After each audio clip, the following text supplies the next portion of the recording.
जय श्री कृष्णा। आज इंदिरा एकादशी की आप सबको बहुत बहुत शुभकामनाएं। इंदिरा एकादशी की किताब जो कथा सुनते हैं उनको 1000 अश्वमेध यज्ञ का फल मिलता है और हमें तुलसी की लकड़ी का दिया श्री कृष्ण भगवान के पास ज़रूर लगाना चाहिए। और जब हम ये कहा पढ़ते हैं, किताब पढ़ते हैं या फिर इसकी कथा पढ़ते हैं तो हमें तुलसी की लकड़ी का दिया जला के रखना है और फिर हमें पढ़ना चाहिए। चलिए आप सब भी सुनिए इस एकादशी व्रत की कथा।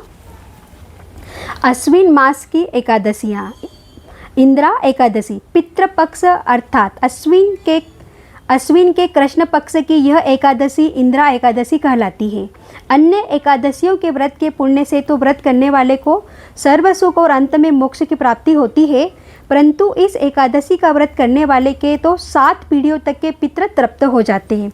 इस एकादशी का व्रत करने से 7 पीढ़ियों तक के पितृ तृप्त हो जाते हैं हमारे पूर्वज। इंदिरा एकादशी का व्रत करने वाला स्वयं तो मोक्ष प्राप्त करता ही है, वह अपने सभी पितरों का उद्धार करके उन्हें भी दिव्य लोकों में प्रवेश का अधिकारी बना देता है। इस एकादशी को भगवान शालिग्राम की पूजा की जाती है और पूजा तथा प्रसाद में तुलसी दलों अथवा तुलसी की पत्तियों का प्रयोग अनिवार्य रूप से किया जाता है।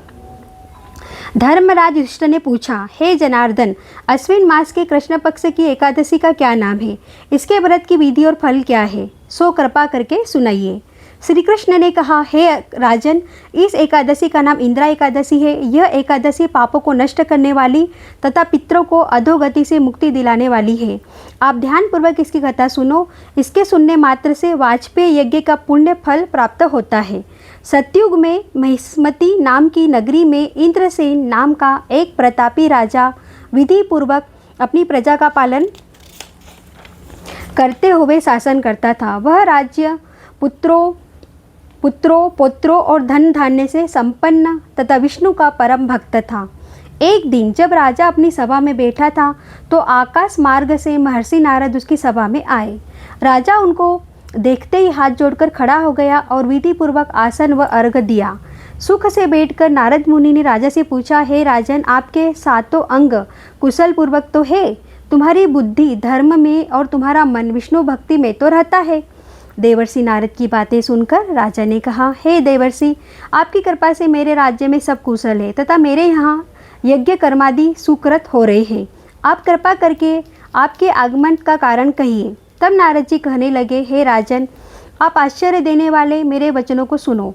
मैं एक समय ब्रह्मलोक से यमलोक को गया। वहाँ श्रद्धापूर्वक यमराज से पूजित होकर मैंने धर्मशील और सत्यवान धर्मराज की प्रशंसा की। उसी यमराज की सभा में महान ज्ञानी और धर्मात्मा तुम्हारे पिता को एकादशी का व्रत भंग होने के कारण देखा। उन्होंने जो संदेश दिया है वह मैं तुमसे कहता हूँ। तुम्हारे पिता ने कहलवाया है कि पूर्व जन्म में कोई विघ्न हो जाने के कारण मैं यमलोक में रह रहा हूँ।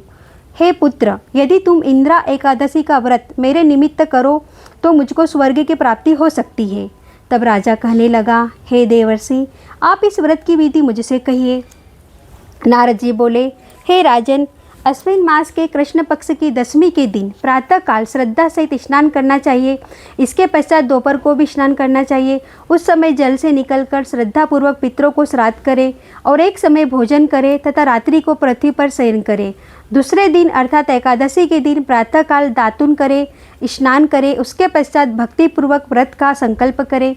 संकल्प करते समय भगवान से श्रद्धापूर्वक कहे, प्रभु, मैं आज निराहार रहूँगा और समस्त भोगों का त्याग कर कल भोजन करूँगा। हे भगवान, आप मेरी रक्षा करने वाले हैं, आप मेरे व्रत को पूर्ण करें। इस प्रकार आचरण करके दोपहर को शालिग्राम की मूर्ति के आगे फल फूल रखकर उनकी पूजा करें। शाम को भगवान विष्णु की धूप दीप नैवेद्य आदि से पूजन करें तथा रात्रि जागरण करें। इसके उपरांत द्वादशी के दिन मौन होकर बंधु बांधवों सहित भोजन करें।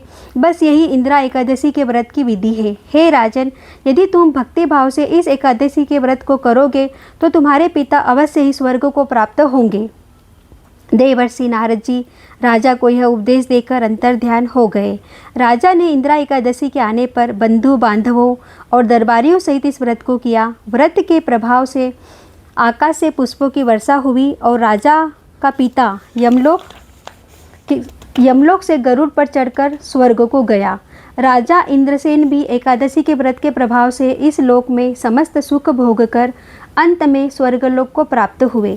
श्री कृष्ण भगवान ने अंत में कहा, हे धर्मराज युधिष्ठिर, यही इंदिरा एकादशी का महात्म्य है। इस कथा को पढ़ने व सुनने मात्र से समस्त पाप नष्ट हो जाते हैं और अंत में स्वर्गलोक की प्राप्ति होती है। तो आप भी सारी एकादशियों का व्रत जरूर करें। इस दिन श्री कृष्ण भगवान की कृपा होती है और कम है कई यज्ञों का और बहुत सारी चीज़ों का फल की प्राप्ति होती है। जिसने भी इसको सुना, आप सबको भी स्वमेध यज्ञ की फल की प्राप्ति होगी और आपके पितरों को भी शांति मिलेगी। खुश रहे, मस्त रहे। जय श्री कृष्णा।